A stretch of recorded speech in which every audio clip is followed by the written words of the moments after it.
The Spotlight, shining a light on podcasts and videos that have caught our attention. Hi and welcome to The Spotlight. My name is Jen Spiker and I look forward to highlighting a video you'll find in the Vision app.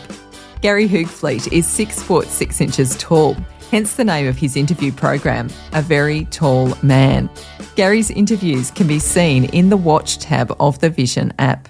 He's just finished a new series of interviews on location in the UK. One of the guests on this new series of A Very Tall Man was Dr. John Lennox. John is Emeritus Professor of Mathematics at Oxford University, an internationally renowned speaker and author of several books on the interface of science, philosophy and religion. Gary began his conversation with John by asking how he had been impacted by COVID over the last few years. The Spotlight with Jen Spiker. It impacted me at the very beginning, on day one, when it was announced it was a pandemic. I'm a mathematician, and of course, I knew that if this is a pandemic, it's going to grow exponentially and it's going to be scary. And I thought, what am I going to do? If we're going to be locked down, because that's when lockdown was announced, what can I do? So I thought, well, people are going to ask questions. How can we face this? How can a good and loving God allow this? So I sat down and I thought, what would I want to say on Monday? And I wrote a book, and on Saturday I rang a publisher, and the following Wednesday it was in print. And it's now in 50 languages around the world. Where is God in the coronavirus world? I'm leery of the word answer to this big problem of suffering and evil. I call it a response, but I believe it's a way in that can give people real hope. And I never forget being in your country, New Zealand, just after the earthquake in Christchurch. And I spoke, and I can talk a little bit about what I said. But I had a message left for me written and handed to me afterwards. I was in the church today. I went home. I didn't want to meet anybody. I lost my husband last week. But this is the first hope I have seen. And that spoke to my heart, It was massively encouraging. At least here's a woman who was beginning to see some hope, and she'd had the tragedy of losing her husband. So I believe there is an approach to this that can help people, but it's not a simplistic answer, because this is the deepest problem we all face. So what is the hope?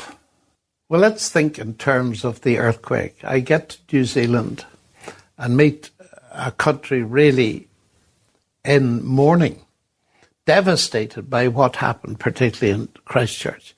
And watching the media, I immediately perceived various reactions. A group of Christians were saying, well, we trust God, and we got this wonderful psalm that says, we shall not be moved, even though the mountains fall into the sea, which is getting pretty close to an earthquake situation. But then there were other people of a more pantheistic view who said, well, it's just karma, you see. And the people that have suffered in this earthquake, that's because of something they did in this life or a previous life. And so we shouldn't really help them or worry about them, because if we help them, we're actually condemning them in the next life to have something even worse. This is a terrible doctrine, and so on. And then there was a third group that said, well, there just isn't any God. Get used to it. This is a brute fact. The earth is made tectonic plates, and they occasionally clash together, and you just got to get used to it. But it shows again there isn't any God. So there are three responses.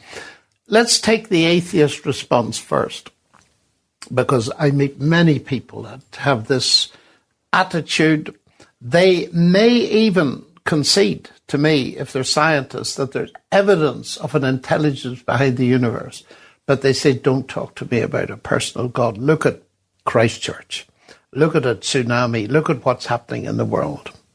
And they may react to two different kinds of problem.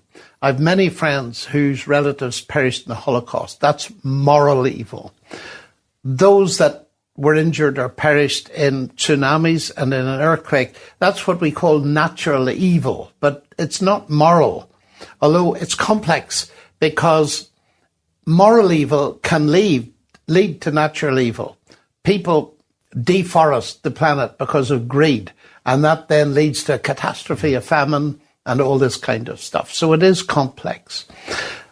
But atheism seems to have a solution. That's the intellectual solution. It's a brute fact. Get used to it. Well, okay. But you see, that doesn't remove the suffering. What it does remove is all hope. Because by definition, if there's no God, there is no ultimate hope. And then comes the very interesting intellectual thing that if you say that's evil, what happened? Where do you get your concept of evil from if there's no God? I happen to agree with Dostoevsky, who said, if God doesn't exist, everything is permissible. Now, what he meant was not that atheists couldn't behave. Of course they can. From where I sit, they're moral beings made in the image of God. They could even put me to shame. That's another story. But what he meant was there's no rational justification even for the concepts of good and evil if you reject God. And Richard Dawkins says it explicitly. As I said when I was in New Zealand, he says something like this. This universe is just like we'd expect it to find it. If there is no good, no evil, no justice, DNA just is, and we dance to its music. Well, that's the end of all morality. So there's no point in talking about the problem of evil or pain because there's no such thing. I find that profoundly unsatisfactory. Now, of course, it might be true, but it may not be true because there's evidence even within the human psyche. There must be something more. We must be able to find meaning in this. So now let's go to the opposite end of the spectrum, the people that said that they trusted in God. Now, why would you trust in God in that kind of situation? Well, we talked a bit earlier, in an earlier segment, about the problem of human responsibility and God's sovereign control of history, which is a very complex thing. But we can come to that here, and we've all, particularly when we were students, argued the night away, surely a good God and an all-powerful God would be capable of making a world where these things didn't happen. And the interesting thing is, I've never found anybody satisfactorily solving that question. Now, I think there's a reason for that, and I'll come to it. The argument goes back a long way. You get people like Lucretius talking about it, and then famously David Hume, the Scottish Enlightenment philosopher, picked it up, and people use it. And I say, look, there are two kinds of evil. There's the moral kind, the bad things people do to one another, and there's the Christchurch earthquake kind. Now, the second kind is more complicated than the first. Ironically, on my way to New Zealand on the plane, I was reading a book about geology and tectonic plates, and discovered in this book that the tectonic plates, moving tectonic plates, are absolutely essential to maintain life. Now, that's a rather strange situation, because the things that are essential to maintain our atmosphere with its balance and so on actually can cause a disaster if people build their houses on fault lines. But then they may not know where those fault lines are. So it raises a huge problem. And people ask, surely God could have made fire that warmed but didn't burn. Couldn't he have made a universe that's not dangerous? And we go on and on and on and on. On the moral side, people often say, well, couldn't he have made people so they don't do horrible things to each other? Well, certainly he could have made entities that don't. I mean, we can. They're called robots. They're not moral. And we can program them so that they essentially don't go wrong unless they just malfunction.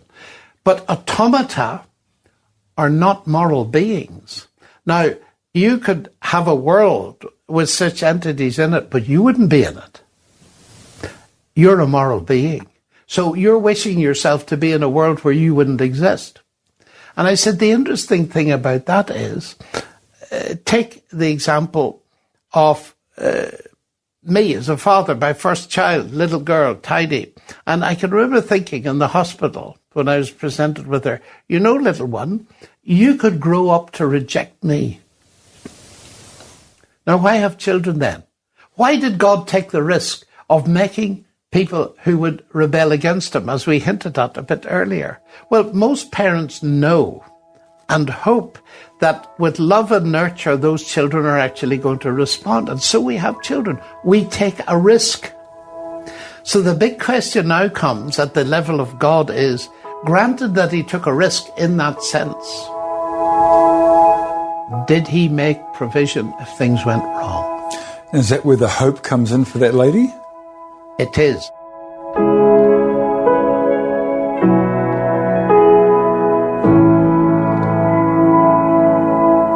I said a bit earlier that we could argue endlessly about a good God, what he could, would, should have done. We never get an answer to that. Now, as a mathematician, I know that when mathematicians have tried to answer a question for 500 years or so, they often begin to think they're asking the wrong question and they change it. I want to change the question to an equally hard one, but it's this.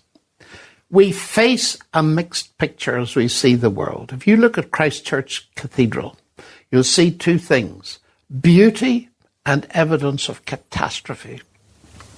If you look at Coventry Cathedral, you'll see the same two things: traces of beauty and catastrophe. They're different. Christ Church is the natural evil side, something going wrong, a fracture in the world.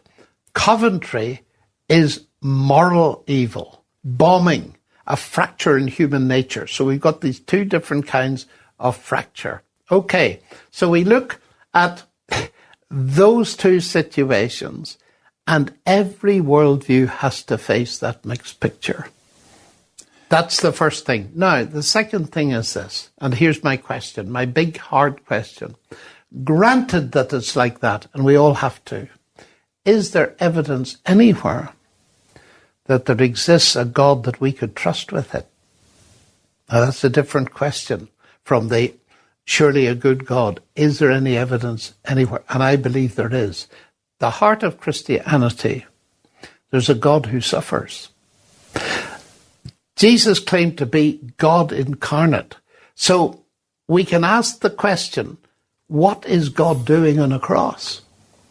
And obviously it means that whatever else, God has not remained distant from the problem of human suffering, but has become part of it. I would imagine, though, in the midst of all of that, it would be incredibly difficult to get to that thinking.